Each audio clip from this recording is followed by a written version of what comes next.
Have you ever met Rick Rubin? I have, yeah. Why is he so good? I think it's the same. Rick and Benny are to my knowledge also like dudes that can do it all. You know what I mean? Like if you said to Rick, write and sit at the keyboard and produce this whole thing, he could do it. He did it for years. He did it with Run DMC and the Beastie Boys and Jay-Z. Yeah, Jay-Z and Benny too. Benny, like those early like Katy Perry records, and he did a lot of stuff with Spank Rock and yeah, he but like can do it all. So it's like it's there's no deficit. There's no like oh, they can't do it, so they just sort of direct. It's like they can do it. They're just choosing to be more of a guide and a listener and sort of a backboard for the ideas. That's the part that's confusing to me. It's like, how does he go from so many styles? How does he produce Jay-Z, but also produce Katy Perry, but also produce Kanye? Yeah, it's incredible. I don't know and get it. Rick I guess it's like a director in a way. Yeah, like Rick is very philosophical and a real appreciator of music, and I think it does take some an objective view to sometimes know. I feel like I feel like this every day. I write a song almost every day, and it's like what? Yeah, I think really? I think most songwriters do, to be honest. A full song.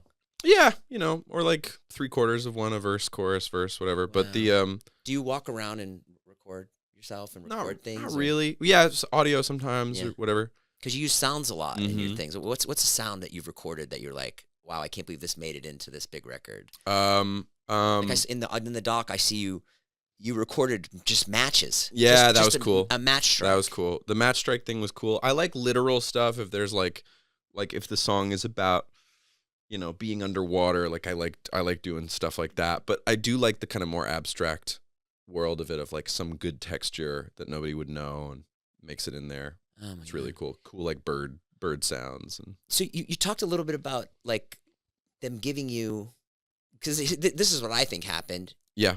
On my end, yes. I see it and I go, oh, this guy and his sister fucking came up with a whole new sound that no one's ever heard before.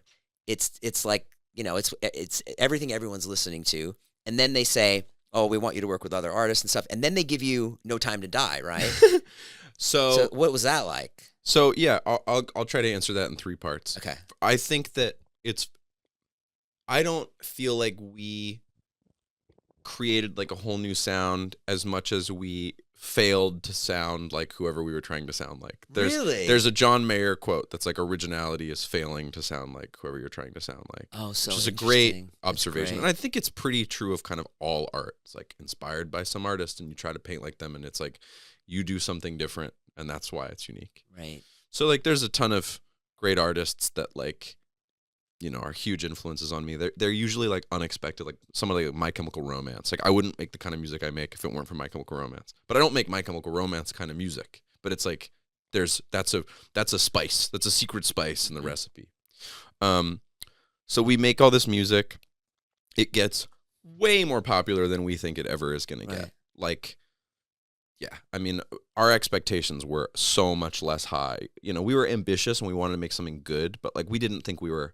Like, again, it's like if we'd tried to make a #1 album and we'd tried to make a #1 song, like, we wouldn't have made that album. We wouldn't have made Bad Guy. It's like a good example of, like, unconventionality and sort of exactly what we're talking about, of, like, making something for the sake of it being popular. Not really what I'm interested in doing. I'd rather make something and have it not be popular, but I love it. Yeah. Or it gets popular accidentally than, like, make something just so it's popular. It either is or it isn't, but I don't like it either way. One of our goals forever, and it was always like pipe dreamy, was like, we're pretty insular. It's like Billy and I write and produce everything ourselves. And so we have A&R meetings. We have a great A&R named Sam Reback. John Janik at Interscope's great. Justin's great. We'll have these meetings a couple times a year of like, all right, what are you guys into? What should we do? What kind of outreach? Because most of the time we're just like sitting in my room making music. So it's not a lot for them to do on the A&R side of like setting us up with collaborators and whatever, which is a big part of the music industry. It's like introducing people. And we said pretty early on, find out if they're making another James Bond movie anytime soon. You said that. Oh, it was like a lifelong dream of mine. Really? I always wanted to do a James Bond theme. And I was like, see if they're making a James Bond movie. anyone we can meet and tell that we love James Bond themes and the film. Well, No Time catalog. to Die fits in great with you guys. It does, yeah. And we were like, find out. So they did, and they were like, you know, at shows throughout 2019, we'd kind of get these like, hey, we're bringing some people from MGM by to the show, and I was like, oh, awesome. Okay, we're bringing all right, Barbara Broccoli, the child heir to the Broccoli estate, who's like the head honcho producer of James Bond, like she's willing to come see your show in Ireland and talk to you guys. And we're like, cool. And so, yeah, we got given Barbara. This was all very much like an audition. Like there was no kind of like, congrats, like you got the gig. They're like, we'd love to see what you come up with. So they give us, Barbara goes, we can give you access to like the first like 20 pages of the script. And I'm like, great. She goes, it's right up to where the song comes in the movie. The song doesn't exist. So they give it to us. We're on tour in Texas for like a week doing the festival Austin City Limits. And we're like in green rooms. And they're like, if you want to submit something, because there's like a bunch of people submitting stuff. Sure. Like a bunch of like people that I think are super talented. Yeah. Like if you want to submit something, probably you should submit it in about 7 days. And we're like, okay. And we fuck around for a couple days on ideas. And nothing's feeling quite right. And then I started playing.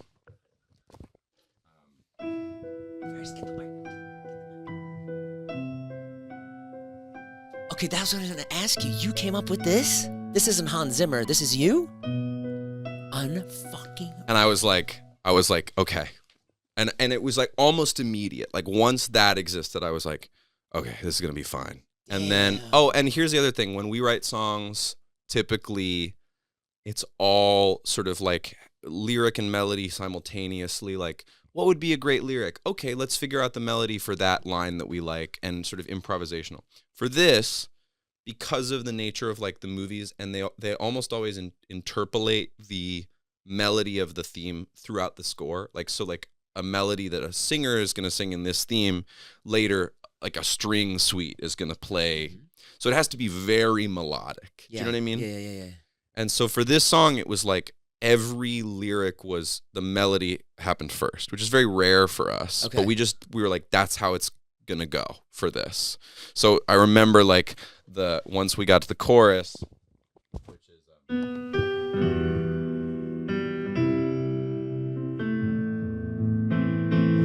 it's all just that kind of like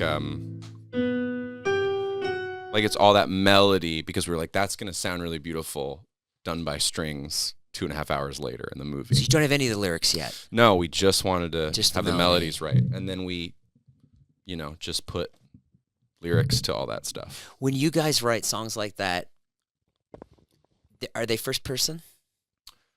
That's a great question. And in this case, we chose to make it all first person. We chose to make it, even though Billie's singing it and she's not Daniel Craig and whatever. We were like, we're singing from the perspective of the Is Bad Guy first person? Yeah, Bad Guy's first person. It is. We write some third person. We write some narrative stuff, but most of the time it's like first person. But it's not our own experience all the time. I mean, James Bond certainly wasn't. You weren't a secret agent? No. Although it'd be a cool job.